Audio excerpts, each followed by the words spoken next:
Who are the first-year players at new programs or maybe some true freshmen, transfers, fill in the blank, new faces, big-time impact players this year? I'm starting with Caleb Downs with this conversation because I think he could be the best football player on Ohio State's team, and Ohio State's loaded. Ohio State had a ton of guys that could have gone out for the draft that came back, which doesn't discount who they are. I'm just saying number 2 there in Crimson from last year is like an alien. When we were up there last week, I don't know if I told this story. I was in Ohio State's weight room working out. Now, I respect Coach Mariotti and his no cell phone rule, so I didn't take the cell phone in there. But I was in there working out. Downs was in there working out. And afterwards, someone walked by and said, just the perfect encapsulation of what it's like being around Caleb Downs. He said, "Can you believe God made that?" Yeah, that's about the only place you could get the talent like that. He played last year and led Alabama in tackles. That's the first time a true freshman's ever done that, by the way. He's a difference maker, man. I don't know how many points he's worth a game, but he is a massive difference maker, and he is playing for Ohio State this year. So that's a new face. That's an impact player. Deon Burks is a guy we've talked a lot about on the show. I feel confident enough in the 5 names I've given you where you can go and pencil them in. Barring injury, of course, you can go and pencil these guys in. Deon Burks, I would feel comfortable penciling in as a big-time impact player for Oklahoma this year. He was second-team All-Big Ten last year at Purdue, and it's one of those transfer situations where every kid you take in the portal, you have high hopes for, or you wouldn't take him. But some of them just click. It's like a puzzle piece. Bam! Deon Burks has been that in Norman. Not the biggest dude on the field, maybe the fastest any given Saturday, but he just has the intangible factor, the it factor, whatever that is. He's got it. He exudes it. It just bleeds out of him. And he steps into a position with Jackson Arnold at quarterback where even though they shouldn't have a repertoire right now, they shouldn't really have a whole lot of chemistry, you turn on the spring game and it looks like they've played together for 2 years. So I expect huge numbers from him. His last season at Purdue, he has 629 receiving yards. He's a 1,000-plus yard guy this year, I think, for Oklahoma. Next up, already talked about this guy once tonight. Dylan Edwards, who was at Colorado, is now at Kansas State. He could explode in Kansas State's offensive system this year, and he's behind a legitimate offensive line, something that he did not have the luxury of being at Colorado, and he's going to split the workload with DJ Giddens.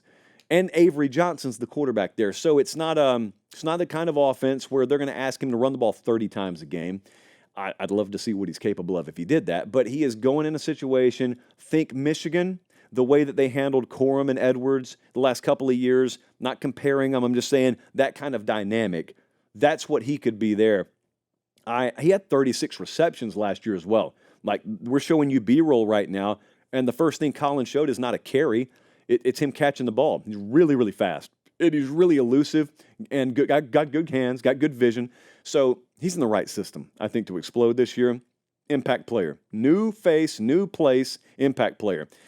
Speaking of which, Oregon with Dylan Gabriel, how do I not put him on this list?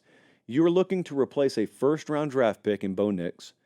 You're looking to replace a guy who, coming back last year, was a massive story for you. So he's gone. What do? Well, you go get a guy who perfectly complements their team. So Dylan Gabriel walks in a room where elsewhere there's a ton of talent in the backfield, ton of talent at receiver. You just need a guy to distribute. That's really what you need. And Gabriel's the perfect fit for that. And the situation up there at quarterback is such that you bring him in this year, and then you also bring Dante Moore in. And Moore started for UCLA last year, but probably wasn't ready yet. So you bring him in, you sit him behind Gabriel for a year. Gabriel's got all the experience in the world. He's got nearly 15,000 passing yards in his career. Just a career college football player. It's a beautiful thing. That's going to be, obviously, I think that goes without saying, they've got the 4th best odds to win it all. Dylan Gabriel, a big reason why. And probably getting lesser headline this time of year, but I think will explode on the national scene this fall, is Cam Ward at Miami. Cam Ward at Miami, I feel as confident as any of these players will explode. And he's on a new team this year at Miami, paired with a pretty good offensive line. They just went and got Damian Martinez, that running back, out of the backfield or out of Oregon State to put in the backfield. Love the system that he's in with Shannon Dawson, one of the most important players in the country this year. I don't think that's overstating it. And this could go either way. So if Cam Ward were to crash and burn, Miami would crash and burn, and you would look at them and you would say, wow, they've got severe problems down there. However, if he is what I think he is, Miami could win the ACC. Like Miami could be a college football playoff team, and then all of a sudden you would have the coin flipped totally the opposite direction, and you would have a lot of people who swore Miami would never go anywhere under Mario Cristobal, and well, they'll just recruit and acquire talent, but they won't win with it. So this dude's going to decide that. If healthy, that guy's going to decide that. That makes him one of the most important players in the country. And also, we've been talking a lot about what Tennessee could be with Nico Imaleava if he pops. Jackson Dart, Ole Miss, Dylan Gabriel at Oregon. Well, what if Cam Ward explodes for Miami?